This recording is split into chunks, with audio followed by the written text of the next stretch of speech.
Hello, and welcome to the show. It's Wrestling with Entertainment, the only audio experience on the web today. The trusted choice for interviewing all your favorite wrestlers every Tuesday and Wednesday, and previewing and reviewing the latest shows from WWE, AEW, New Japan, and everything in between every Saturday on YouTube and Castbox, sponsored by Rogue Energy and Player One Coffee.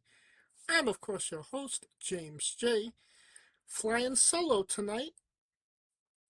But it was a good week for Wrestling With as we interviewed Ethan Hunter on Tuesday and D'Angelo on Wednesday. Two incredible interviews with two incredible individuals. Definitely go check out those interviews if you haven't already. They are in the archives.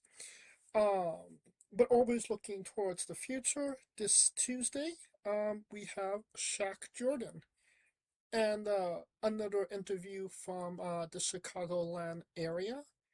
We talk about potentially somebody in Wrestle League getting him into a car accident. Yes, that's a real thing.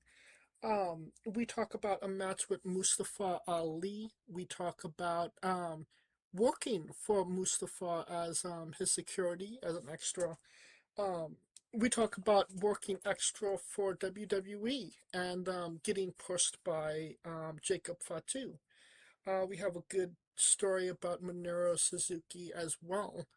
Um, Shaq has a lot of interesting stories and anecdotes. You definitely want to check that out on um, on Tuesday. And this upcoming Wednesday, we have Rico D. Cannon going back down to Texas.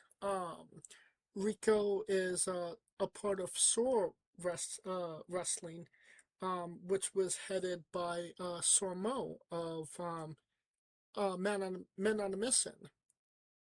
We talk about his relationship with him before his passing. We talk about him not yet graduating from SOAR despite winning multiple championships and being in one of the biggest factions in the company right now. We talk about what does the D stand for in Rico D. Cannon. We talk about his rivalry with children. Uh, we talk we talk about a lot of things. It's a lot of fun in that interview. Definitely go check that one out as well on Wednesday. And then always looking towards the future on the 17th we have Warsaw. On the 18th we have Kid Lat, and on the 25th we have Mo Kelly. So big interviews coming up soon for Wrestling Wit. Check out our social media for information on who we're interviewing, when we're interviewing them, links to those interviews, and more. And yeah, at Wrestling with E.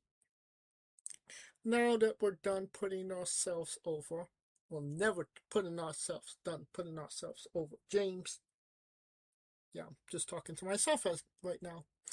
Um, it's a great day for wrestling because we are wrestling with the news, and Hell finally froze over. Demolition is going into the Hall of Fame class of 2026. Uh, a long time coming. They should have been in, a lot sooner than they actually did. So I can't stress this enough how, significant it is and how warranted it is. One of the all-time greats of WWE. One of the longest reigning tag team champions as well. Unfortunately, Crush will not be joining them. It's just Axe and Smash. Um, but I think maybe Crush will get in there at some point. I don't know. They do matches in the Hall of Fame nowadays, so maybe we'll get Randy Savage versus Crush in the Hall of Fame at some point. Oh yeah, that's probably not going to happen, but yeah, very well deserved for Demolition. Um, the Hall of Fame's looking pretty stacked right now with Stephanie McMahon, AJ Styles, Demolition. Um, maybe like two more people will be inducted in a match, but I guess we'll see as time progresses. Um, Something that happened very recently, as recent as Thursday, Road Dogg Jesse James has left WWE as head writer. No longer with the company, no longer writing. Um, a lot of people were happy about this. Not a lot of people were sad about this. Um, I can definitely say that WWE's writing material as of late was, lacking and somewhat lackluster. And I mean, he was in charge of all of that. He was the head of all of that. So, I can't really say, he was doing a bang up job. But I mean, he is an all time great, and I do love, Road Dogg Jesse James. Um, if you believe rumor and innuendo, he wasn't necessarily happy with the company as well. He got a performance review, apparently, that he wasn't all too happy with, which was kind of the clincher of him um, taking his leave. And just so, everybody's aware, he was not fired. He was not let go from the company. He left on his own free will. He asked for his release. Um, so by no means was he fired. And WWE, being the machine that it is, they already have a new head writer.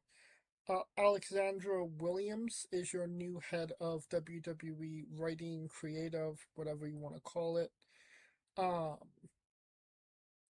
I can't necessarily say I know much about this individual. I would just say, I'll say this. Either WWE's content is going to get significantly better in the next 2 to 3 months, or it's going to get significantly worse. I don't think that it's going to be any middle grounds here. I think it's only going to be um, one of those two extremes. And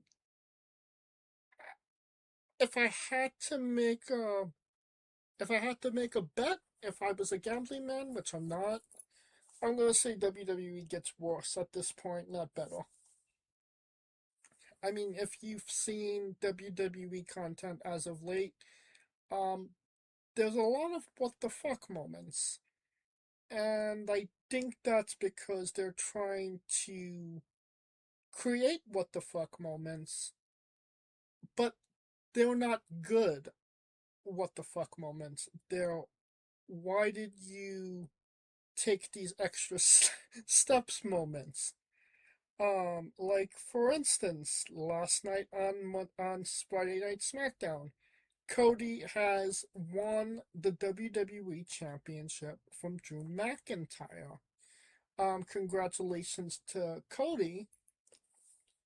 It was a good match, I would say, and the crowd seemed to be more on Cody's side. But I mean, what was the point of the last 2 months of having Drew McIntyre as heavyweight champion if he was just going to get beat by Cody Rhoads 6 weeks before WrestleMania? And Cody's in the main event now, and Drew is drawn into obscurity. I mean, even Damian Priest is teaming with fucking R-Truth at this point. No disrespect to R-Truth, but like Damian was wrestling Drew McIntyre a year ago at WrestleMania. Now he's gonna get drawn into a tag team. Like these are not things that make sense. Like Damian should have more of a high profile match. Um, it's crazy to think how prominent Drew McIntyre has been in the last 2 months, and that he might not even get a match at WrestleMania. But I mean, all things are kind of pointing to Jacob Fatu versus Drew McIntyre. Um, I mean, that would have been nice if it was for the championship in the main event, but not to be. It's going to be Cody um and Orton. So I think McIntyre versus Orton would have been a better match in my opinion. A clear baby face, a clear heel, rather than,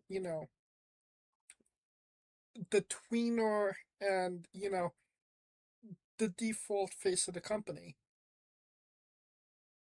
I think they're gearing up for another Cody mutiny at WrestleMania because people want to see Randy get 15, just like they wanted to see Cena get 17 last year. So they're just setting up Cody to fail. Well, I mean, McIntyre could have failed and it would have been fine. Like, I wouldn't say nobody would care, but it would the impact would have been lessened because he is a heel, and Orton is like the clear baby face. Excuse me. Um, but yeah, it's just throwing shit at the wall and nothing seems to stick. Like, legitimately, I think we might get 2 or 3 more renditions of this main event before we actually, it's concrete at Mania itself. So, I mean, the possibility of a triple threat or even a four-way at WrestleMania is still very much a possibility, in my opinion. Because, again, they don't seem to know what they're doing. Um, I think this is somebody that they know. I don't think they know what they're doing, but he kind of knows what he's doing as Trick Williams. And Trick Willie is getting over in a really big way right now.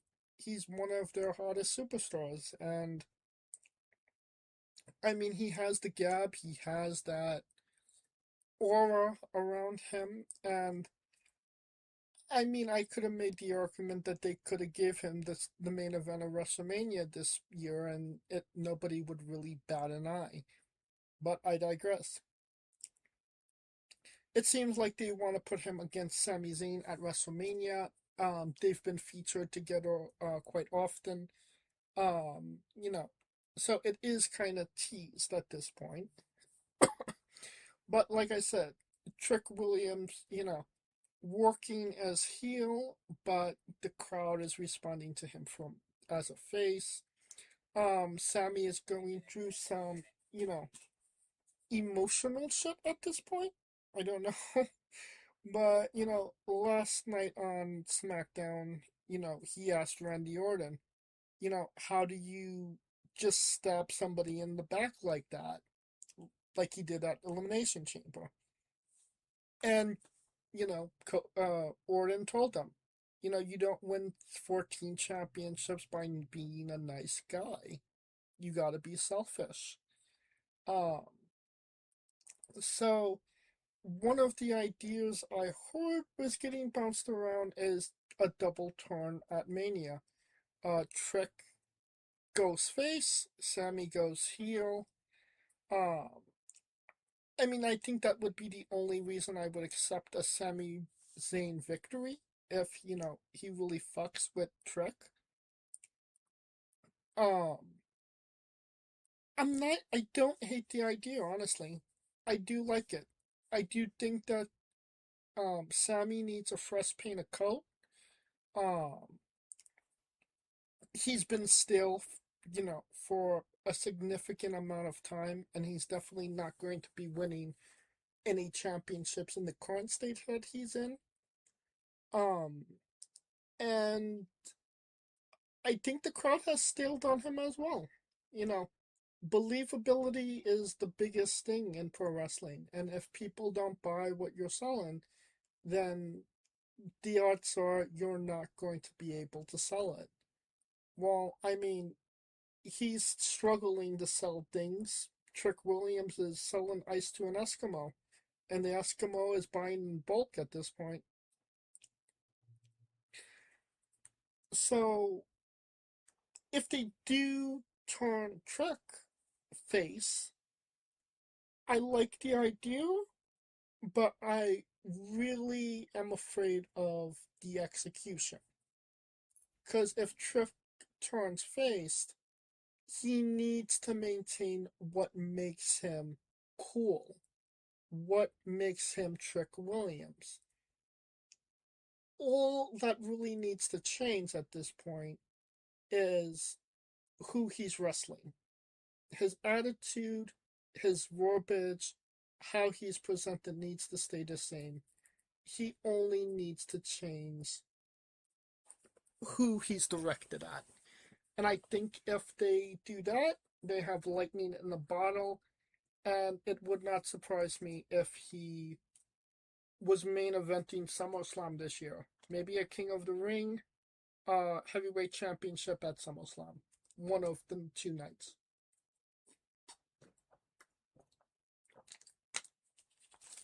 But keeping on WrestleMania news, um, there is significant discussion of having 6 women's matches on the card. This would be the most women's matches on the card. I would say that that's split into three matches each night, which would be the 2 heavyweight title matches. I would assume 2 of the mid card titles and the Continental United States, and the women's tag team titles, and then 1 grudge match.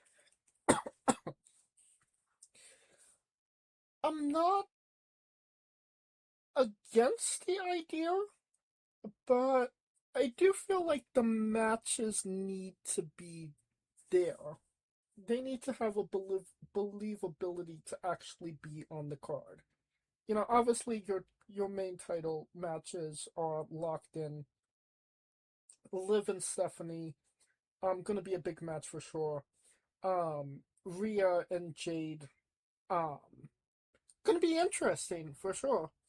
Um, all but confirmed at this point, but I have no idea.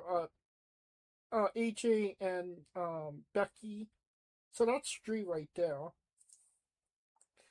Uh, who's the United States champion right now? I think it's Julia.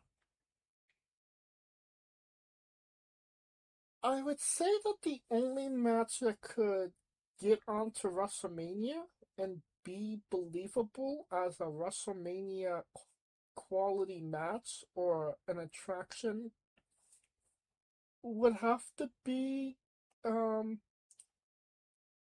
what is her name? Um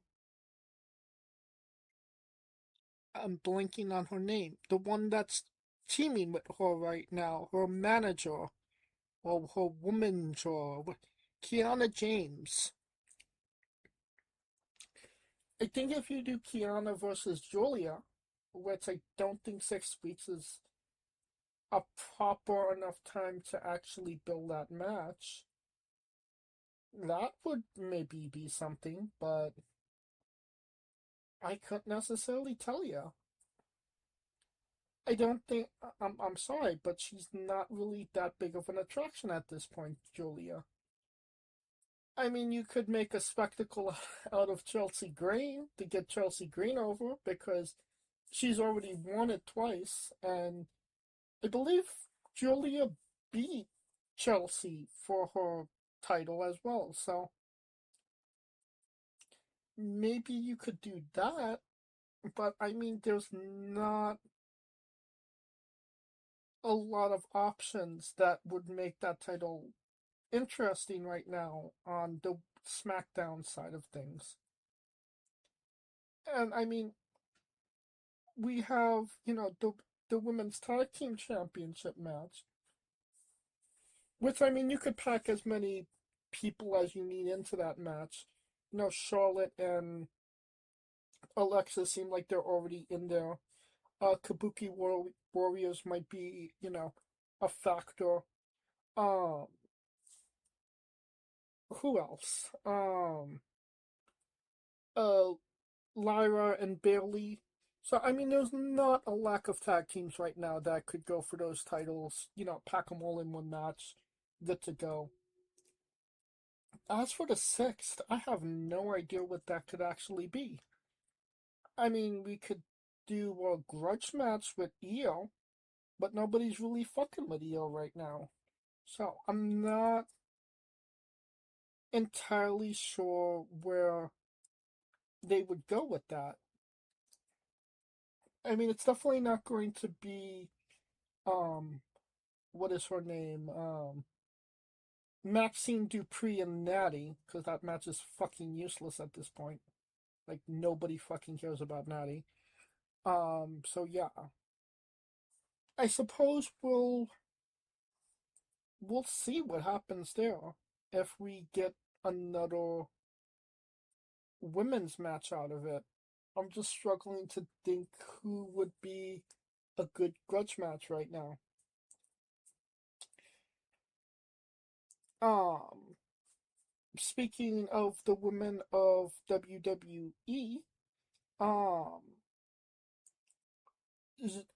Zoe Hines has signed with WWE. She is most notably the niece of Robert Kennedy. Um, I mean, a part of the Kennedy lineage, line, whatever you want to call it. But yeah, she will be competing for WWE. We'll see how that goes for her. Um, I don't know. I'm not sure if Zoe Hines is her like government name or not, or if that's her WWE name already. But I honestly, I would get the get the people talking about Zoe. I mean, put her last name Kennedy. I honestly like, you know, make her Kennedy, Zoe Kennedy, and then have her come out with her father, Ken Kennedy. And then you got magic. The Kennedys. That that would put asses in seats, in my opinion. Put her with Ken Kennedy. Bring back Ken Anderson, Ken Kennedy. Say that she's a part of the Kennedy line. Make her, seem like this big, you know. I mean, you could make her heel, face, however you want to do it. But then reveal that, she's not actually those Kennedys. She's a Ken Kennedy. Or I mean, just say that Ken Kennedy is that kind of Kennedy. There's really no limits to how you could do it. But I mean, I think that all kind of depends on her personality and what, she's willing to do, what she's not willing to do, if she's willing to get heat or not. We shall see. Um, but obviously that's up to her. What's up to WWE is if they should call up Ethan Page. Um, if you believe the rumor and innuendo, they say that Ethan Page has at least one more title opportunity against Joe Henry before he gets called up to the main roster. I Considering how wonky, reports are with, when it comes to call ups and things of like that, um, I'm not believing them. I think that we should maybe we'll see Ethan Page wrestle at Stand and Deliver, but I do think that his time in NXT is done, and we're going to see him the night after Mania on Raw. I think the perfect place to place him is on SmackDown with um Chelsea Green. I would absolutely put him to win the United States champion. And if you have Chelsea as United States champion, and then they're the triple uh intergender tag team champions, I mean that's chef's kiss. They're representing America, even though they're Canadians. And it would that gimmick would be all fucking over. I mean, if Kevin Owens is willing to kind of come back before his injury is done and kind of become their manager because he was um a great American as well. I mean, chef's fucking kiss. I think whatever Ethan Dunn does, he'll make chicken salad out of it. He is that good, and he can make the anything he needs to make work. That being said, and I almost forgot about this myself. Somebody that did not make chicken salad was Ricky Saints. He had the Ricky Saints absolute experience on Tuesday. Quite arguably the most cringiest segment in WWE history. Definitely most cringiest in NXT history by all means. Um, Definitely up there with all of WWE as well. He sang horribly. Um, you can even kind of see on his face that he is uncomfortable with what he's doing. And I mean, Ricky is not a shy person. So, I mean, it was so bad that WWE actually took it off of their YouTube page. The full segment because it was that bad. Um, so yeah, I think that this is going to be a segment that we talk about for quite some time, something polarizing, and something that's not going to show Ricky in the best of light, but I mean, it is what it is. I mean, only so many people could make something like that good. And, Ricky is good at what he does, but when you make somebody do something that they're uncomfortable doing, obviously it's not going to work out as well as it could. So there's that. Um, that being said, they had bad plans for Ricky Saints, but they have no plans for Powerhouse Hobbs or Royce Keys, as they call him now. No immediate plans to use him. Creative has nothing for him. He's sitting in catering.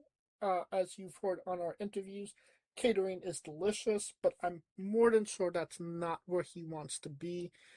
Um, More than likely, we shall see him do something after WrestleMania. These next 6 weeks are vital for, you know, building up a card that will actually sell out an arena for 2 nights. And I'm sorry, but Royce Keys is not going to be one of those people. So I do think that we're going to see more Royce Keys after WrestleMania than we are prior to WrestleMania. Um, where he actually lands, that's a good question. I have no idea. But I'm sure they'll find something for him to do. Um, Now on to AEW news, which wasn't a lot this week, but what did happen was, I mean, you could call it significant. I don't fucking know. David Finley, Gabe Kid, and Clark Connors have all signed with AEW. They are part of the company. They are known as the Dogs. Obviously in New Japan they were the War Dogs, so they have not no longer warring or in war or going to war. Um, Now they're just sitting on the floor. Um, yeah. So the War Dogs in AEW. Yay? Question mark. I would say that for for David's sake and Gabe Kid's sake, this was quite arguably the best place for them to land. They were not going to be significant players on the main roster or even NXT. I mean, they're good hands, but they're not main eventers, unfortunately. Um, David Finley got where he was by process of elimination, not because he actually rose to the occasion. I will say that he did a good job in the place that he was, but unfortunately, it's not saying a lot because it was at quite arguably the worst time to be a New Japan fan. I mean, it's not his fault. He did the best that he could with what he was given. Um, Gabe Kidd, I'm sorry, bit of a liability. He's not the most mentally, fit individual. No shame on that. No slack on him. But I would say that he's not somebody WWE would want, in a from a PR standpoint. Again, just my opinion. Clark Connor's good guy.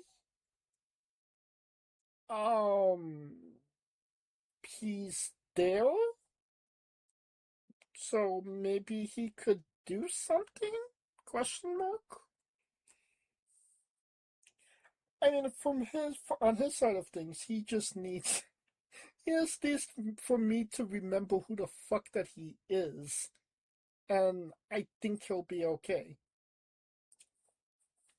Because the only one that I remember from that class is Carl Fredericks, and he was WWE, has since retired. So, yeah, make me remember who you are, Clark Connors. Do that, maybe you'll get over. Um, David Finley, if you believe rumor and innuendos, WWE offered him an NXT contract. He did not want to go to NXT. He thought he should be on the main roster. That was non-negotiable on both sides. They obviously had an impasse and it did not work out. I would say, from David Finley's standpoint, you know, it would have been unfair because, what kind of gate, like, the only people that made it to the main roster was AJ Styles. And I mean, he's AJ fucking Styles, so it's right that he skipped NXT. So, I mean, what gave, you know, David Finley the right to skip, NXT and go to the main roster? So, from WWE standpoint, like, yeah, why can't you just do what everybody else does? But then you watch WWE programming in the last couple of weeks, and okay, why didn't fucking Danhausen go to NXT? Why didn't Royce Keys go to NXT? I mean, he still might, but I mean, how did how did Danhausen skip the line? So I mean, I get where David Finley is like, you know, fucking Danhausen gets to be on the main roster, but I can't. No, fuck that. I mean, maybe they'll do something with David Finley, but considering that Jay White hasn't won a world title in AEW, I highly doubt he's going to do any better than him. Gabe Kid, I'm sure he's just happy to be employed. So, um, kudos to all those guys. All right. I believe that will be it for the news. And now a quick word from our sponsors. So, Rogue Energy, the only gaming drink company in the world with 4 unique product lines to suit your task at hand, whether it be juices, shakes, smoothies, and everything else in between. Their low calorie, no sugar energy formula is the perfect alternative to sugar filled canned energy drinks and sodas. Their extreme formula provides the most energy, focus, and sports performance possible.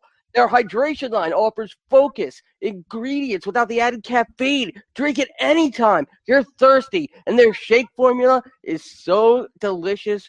Who doesn't love a cookies and cream, 0 calorie energy milkshake? First and foremost, they've designed every Rogue product line with performance and effectiveness in mind. It is critical that you look at the nutrition panels of drinks when comparing options. There are countless off brands out there that are presenting low quality, poorly dosed formulas that amount to expensive caffeine water. Every formula they produce is designed with optimal levels of high quality ingredients. Additionally, you won't find a powdered gaming drink brand that dissolves better. No need to have chalky textures in your drink. Their taste profiles are unmatched, specifically designed for gamers, athletes, students, entrepreneurs, people with hectic schedules, individuals with low energy, podcasters who can't shut up, people who are health conscious, and so much more. Great as both a pre-workout and as a coffee energy drink replacement. Specifically designed every Rogue product line to be the best gaming drink on the planet. Rogue Energy, more focus, more wins. Use promo code WRESTLINGWITHE for 10% off your next purchase.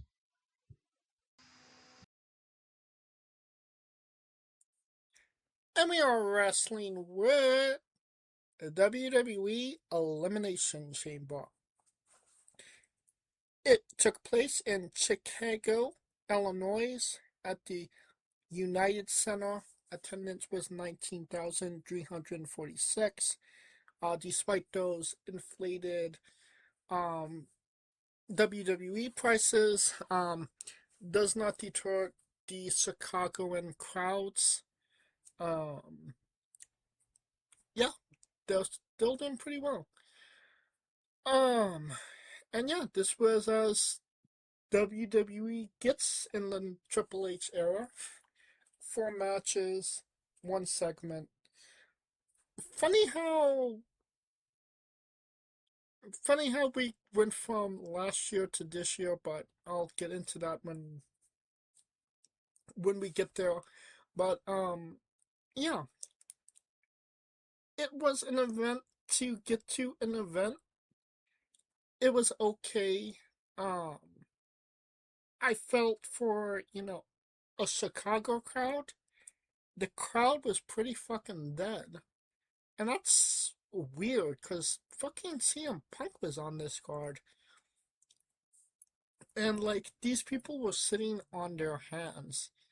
And there wasn't a lot to cheer for, I'll give them that. But, I wouldn't say that anybody was not trying their best. But let's get into it. The Elimination Chamber match for the WWE Women's Championship #1 contendership at WrestleMania 42. Rhea Ripley defeated Grunge Punk Barbie, Tiffany Stratton, Alexa Bliss, Asuka, Kiana James, and Raquel Rodriguez. Um, Good match. Tiffany took the bulk of the beating. Poor Tiffany. Like they beat the crap out of her. Um, it stayed between. It got to just Rhea and Tiffany. Um, Rhea got the nod. Doesn't seem like Tiffany is going to be featured, and I mean, obviously, we're going to need something Tiffany Stratton, but it's not going to be in the Rhea uh, Jade Cargill match. Uh, Raquel got a double stack pin on Asuka and I think it was Kiana. I didn't think that that was a great way to take out Asuka of all people, but okay. But she obviously got some shine there. Uh, there was a good moment where Tiffany Rhea jumped off of the the pod and slammed sunset flipped Raquel. Tiffany did the prettiest moonsault ever to get her out, so obviously they protect Raquel in that instance. Um, I like Rhea, love Rhea, Rhea, mommy. Her. I'm sorry, but it reeks of desperation that they're putting literally their biggest star in the biggest part in the biggest match that they could get her because they need to sell tickets. I mean, I get it. I'm not mad of it, but again, it kind of reeks of desperation at this point that they need Rhea Ripley in this, position in order to get, more asses in seats for WrestleMania. I haven't seen that it actually made any difference, but yeah, it definitely happened. So we'll see if the build up helps anything. As of right now, it doesn't seem like Rhea and Jade are liking each other, personally. So, yeah, all all fun things to factor in going into WrestleMania. The match as itself, I think it wasn't a bad match. I don't think that there has been a legitimately good Elimination Chamber since they've changed the chambers over to, as I like to call it, the baby proof chamber. But, I digress. 3.5 stars. Alright, WWE Women's Intercontinental Championship. AJ Lee defeated Becky Lynch in 15 minutes 40 seconds. And yeah, this was not a good match. And if you could hear a pin drop in that crowd as well. It was just, I mean, honestly, it was not the best effort by either women. Obviously, AJ hasn't been in a singles match in like what 10 years. So I mean, that's no fault of her own. I feel like they could have still, if they knew the limitations, they could have worked a bit better. And if they had a bit of a hotter crowd, I mean, again, the crowd just did not seem into it, which kind of took my overall enjoyment of the match out. Not significantly, but the match was definitely not up to par. I legitimately do not know what they're doing at this point. It's like I like fuck it. Like just give it to AJ Lee. Becky Lynch doesn't need a win on AJ. I have no idea. I mean, this should have been Becky fucks AJ, get to a rematch at WrestleMania, AJ wins at WrestleMania. But I mean, the only other alternative is we do Becky beats AJ at WrestleMania, or I mean, that would be quite a boring WrestleMania match if AJ Lee beat her 4 times in a row. Like, my God, like, what's the point of it at that point? You know what I mean? It just seems like bad booking, on my opinion. They're trying to be unpredictable, in quotation marks, but they're just making bad decisions. It's not, like I said earlier, um, it's not good what the fuck moments. It's bad what the fuck moments, and I just question why they're doing it. But yeah, AJ won the match, and she's going into WrestleMania as Intercontinental Champion. I give the match 2.5 stars. It was not good. I love me some Becky Lynch, but this was not a good showing by Becky Lynch, even though she tried her hardest to make it her best. And I mean, plus her baggy, her her poofy soul, her poofy jacket. Oh my god, that was so fucking distracting. I cannot tell you, like the poofy jacket sleeves, the poofy sleeves. I could not deal with it. It drew me off 100%. Like those sleeves needed to come off at some point, and they were a part of the gear. I get that they won Chicago. She might have been cold, but I mean, my God, they were just not the right fashion choice for that match. All right, that brings us to the World Heavyweight Championship match. CM Punk defeated Finn Balor in 20 minutes 25 seconds. Once again, crowd was dead. I mean, CM Punk in Chicago, you would have thought that there would have been a pop for CM Punk, but there wasn't, and they didn't care. And I know that he was wrestling Finn Balor, and it was kind of obvious who was going to win, but I mean, CM Punk in Chicago, and he didn't get a pop. It kind of tells you how the crowd was feeling tonight, or that night. It's just crazy to me. I will say that the match wasn't. I don't think the match was as good as their match on Raw in Ireland. So I mean, it was already an uphill battle from that standpoint.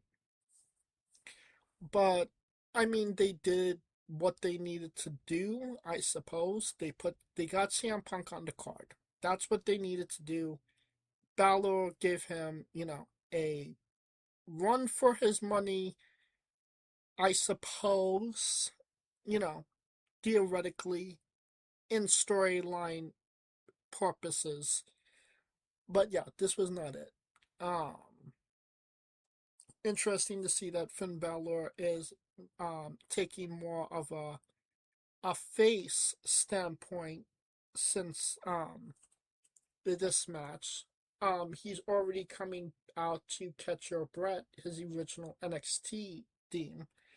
So I mean, we're getting Finn Balor proper back face.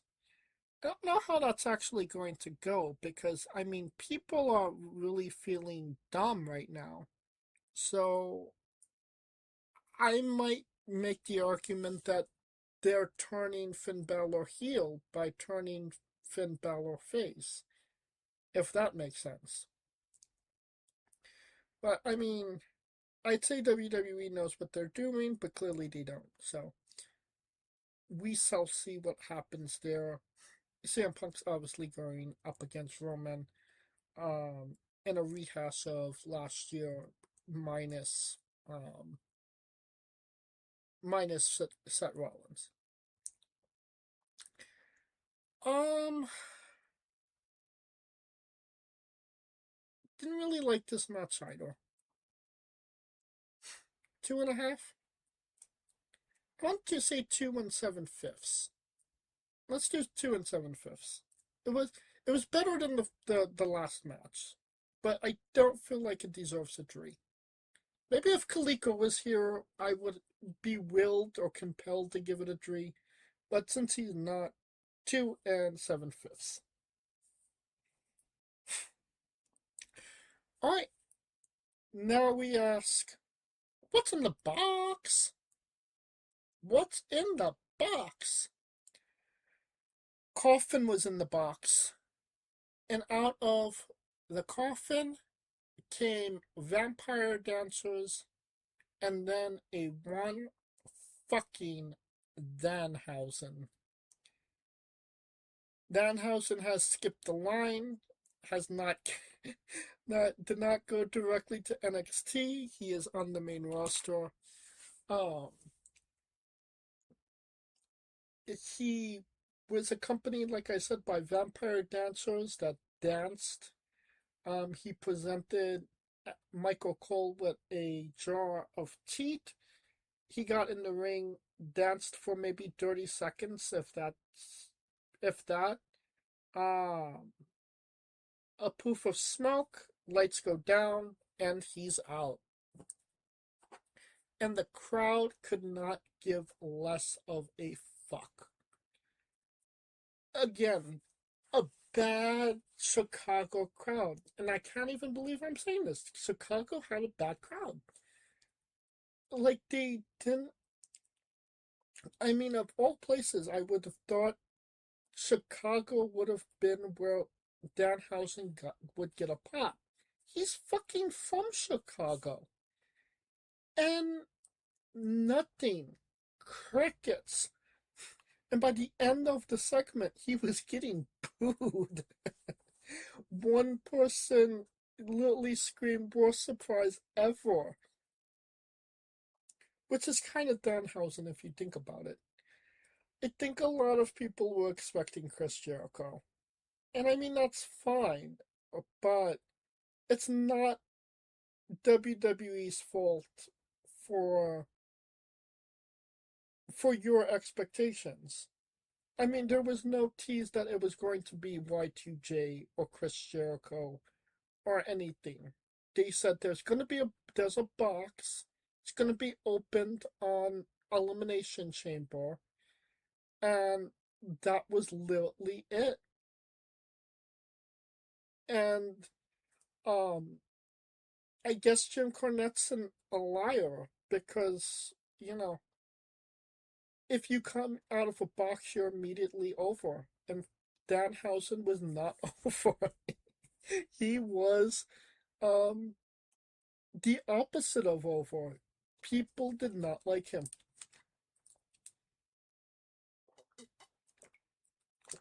I could make the argument that Danhausen, and I was going to make this argument before Raw, that Danhausen had really no business being on the main roster or debuting on the main roster.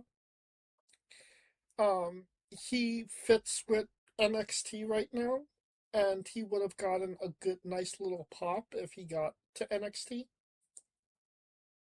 And I mean, Ava is no longer, the general manager, and Stone is the interim general manager. Making Danhausen the general manager would have been fucking golden. Um, I mean, the possibilities with Danhausen were unlimited. Like, they could have did so much with him on, NXT. And I felt like, putting them on the main roster, could have been a waste essentially.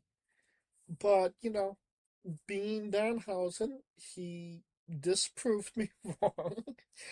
And he came on Raw. He had a list of demands, a blimp, a Hall of Fame induction this year. You know? A picture with Triple H where he's pointing at him. Those are popular. His face on all of the trucks and posters. Um, he crossed Dominic Mysterio, and Dominic Mysterio actually dropped the Intercontinental Championship. So I mean, they legitimized Danhausen in a matter of 15 minutes, where if he crosses you, there's actually, consequences to it. Where people were getting crossed left and right on AEW TV and nothing fucking happened. It was like a joke. I mean, it is a joke, but he got over in a matter of, of minutes. And I mean, that's what they should have done with him on Sunday, on Saturday, or whenever Elimination Chamber was. They should have had him talk, and he would have gotten himself over. Instead of they did that stupid dance that made people boo. and think that he was going to be Chris Jericho. So I mean, that's like expecting Taylor Swift and getting Weird Al Yankovic. Like it's not. There's no comparison there. Um, but yeah. We'll see what happens to Danhausen. If he'll get that Hall of Fame, I think he should. We're locking people right now. He already got a mentor on SmackDown. The Miz is going to help him become World Heavyweight Champion. Because who else would want? Why are you there if you don't have aspirations of being World Champion? And maybe this is just the thoughts of a madman, but I think we should see Danhausen versus Gunther at WrestleMania, and I think Danhausen should go over. Yes, I'm saying Danhausen should retire Gunther. It makes perfect logical sense. One bad segment does not define a pro wrestler, and Danhausen is proving that right now. Like I said, he's getting over, people liking him. Casuals are liking him, and he's selling a lot of merchandise. So, it's only, I would say, up from here. That takes us to the main event, the last match, the main event of WrestleMania 42 for the undisputed WWE Championship up for grabs. Randy Orton defeated La Knight, Cody Rhoads, Javon Evans, Trick Williams, and Logan Paul in 25 minutes and 25 minutes and 20 seconds. Um, yeah, Kaliko, who's a broke-ass, tired veteran that's just happy to be there now. My number one pick actually got the nod. Randy Orton is main eventing WrestleMania once again. I wouldn't say that it wasn't without its trials and tribulations. It was a semi decent match. Um, we've seen how little WWE gives a fuck about LA Knight. Like he gets eliminated in like the worst non-climactic ways ever, and it just kind of shows you how they view him, the way that he gets eliminated. This definitely could have been an LA night, and it just wasn't. It never is, unfortunately. Javon Evans was bouncy as he is. Trick Williams looked like a fucking star, and I could make the argument that he could have won this match as well, and nobody would have batted an eye. Um, I feel like you should just, he's hot, pull the trigger on Trick Williams. My God, like the crowd is into him, like they glued themselves to him, and he just that entrance that he put, that that he did was just aura forming at this point. It was fantastic. And he just looks like a star. So, again, give this man a belt. Give this man something to do. I hope that they give him something good to do at WrestleMania. Uh, Logan Paul got eliminated after he got curve stomped by the returning Seth Rollins. Um, Seth Rollins actually got a pop, but I mean, obviously he's Seth Rollins. CM Punk didn't get a pop in his hometown, but I digress. Um, but yeah, Seth Rollins back. I assume he's wrestling Logan Paul again at WrestleMania for no fucking reason. Well, I mean, there is a reason. Like, everybody else is hurt, so. I mean, I can't falter them for that, but they're trying to make, chicken salad here, but I mean, there's still residue of chicken shit. Uh, I mean, it is what it is. We're left with Randy Orton and Cody Rhoads. Drew McIntyre comes in. Cody hits McIntyre with the Crossroads. Randy Orton hits Cody with the RKO. Randy gets the pin. 1, 2, 3. Big pop from the Chicago crowd. Quite arguably the loudest pop of the night was when Randy Orton actually won. And the crowd went home happy, and I was happy with this as well. Like I said, Randy was my pick. I think Randy should be in this position. Um, so yeah. Um, I mean, it doesn't forgive the fact that it was not a memorable or a good chamber match, but I mean, definitely the pop at the end made it kind of worth it, I suppose. So I would say that that was good. You know, like I was saying at the top of the show, it's funny how we went from last year. Our big surprises was The Rock and Travis Williams, and now we go we speed up 1 year, and our biggest surprise is Danhausen. I mean, it kind of tells you where we are at this point. Um, but yeah, I'm happy that it's Randy. I think that I don't think it's going to move the needle all that much, but it is definitely an attraction to see Randy Orton try and get 15. So, I mean, that's how I felt at the time as well. Um, when he was supposed to wrestle Drew McIntyre, now he's wrestling Cody Rhoads, but he has a pin on Cody Rhoads, and it's just so clusterfuckery at this point. It's not even funny. But again, I can't really. It wasn't a good match. It was pretty predictable. The point that there was so much interference in a cage match that should not have interference, just degrades this concept. And I think that we need to put the Elimination Chamber on the shelf for a couple of years. Um, Maybe only bring it out for, a 6-man title match when you need to, rather than, you know, it, it's it's a secondary to get to the main, and that's all that it really is. It's lost all luster, and I'm bored of seeing it every year. I think it's time to put it to rest for a while. Um, so yeah, I would give this match a 3 stars.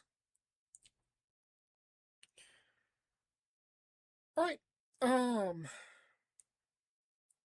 I give this show as a whole a thumbs in the middle. Like I said, it was a transitional episode just to get to the next one. Obviously, the next episode's WrestleMania. So yeah, we'll see what happens at WrestleMania. But this show, I'm not going to be looking back on this show fondly, if I'm being honest. Alright, that will conclude this episode. Join us next week as we do a full review of NXT Vengeance Day. Until then, thank you for listening. If you like what we're doing, please like, subscribe, comment. But on YouTube and Castbox, this was sponsored by Rogue Energy and Player One Coffee. Join us next Tuesday and Wednesday as we interview Shock Jordan and Rico D. Cannon, and join us every Tuesday and Wednesday for new incredible interviews. Follow the show at Wrestling with E, but on X, Thread, and Instagram for information on who we're interviewing, when we're interviewing them, links to those interviews, and so much more. Follow me personally at JamesJ993. Right. For Coleco Yachts and Scooter Dust, I'm James J, and this has been Wrestling with entertainment. Hey folks, this is the Colossal Mike Law, and you are listening to Wrestling with Entertainment.